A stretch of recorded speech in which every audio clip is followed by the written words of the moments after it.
Ay maparinig nga ho pala kami ngayon sa Chimchachoy at apuntahan namin aring malaking Doraemon din. Kung sa Central pa nga ho pala kayo manggagaling ay kailangan nyo pang sumakay ng ferry.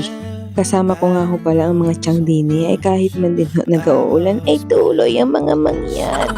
Pwede naman ho na MTR ang inyong sakyan ay kaso nga lang ho ay parang gusto ko baga din sa ferry. Ay paano ga ho ay first time ko lang din naman ho makasakay din. Kaya ho ay asulitin na ano ho.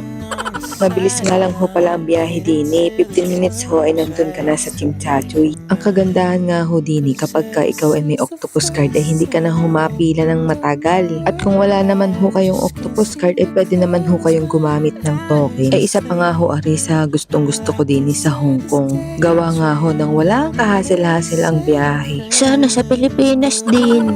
Bukod nga ho sa mura na ang pamasahe ay hindi ka pa stress. Ay kahit man din ho araw-araw kang bumiyahe ay aroy. Pagbaba nga ho pala namin sa ferry ay naglakad pa ho kami dyan ng mga 20 minutes. Habang naglalakad-lakad nga ho pala kami ay nagpicture-picture na rin ho kami dini at sayang naman ho ang gaganda ng view. Ay kahit nga ho saan kayo magtingin ay talaga naman parang it's more fun na dini. Iba din na talaga tumira. Hindi nga lang ho maganda ang panahon ngayon dini at pabugso-bugso ang ulan. Maigi na nga lang ho at pagpilit ko pa rin sila chong.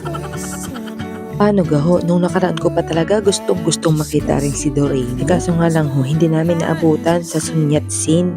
Kaya nga ho man din nung nabalataan ko na nandini sa Chimchachoy ay tuwang-tuwang mangyan.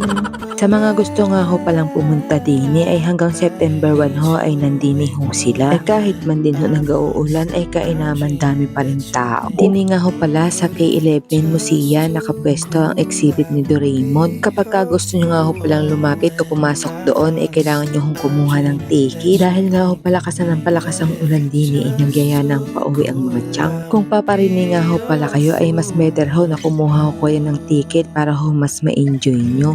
Dini na nga ho pala kami dumaan sa K11 Museum gawa nga ho ng malakas na ang ulan at MTR na nga ho pala ang sinakyan namin dini pa uwi. Sige na ho, bye!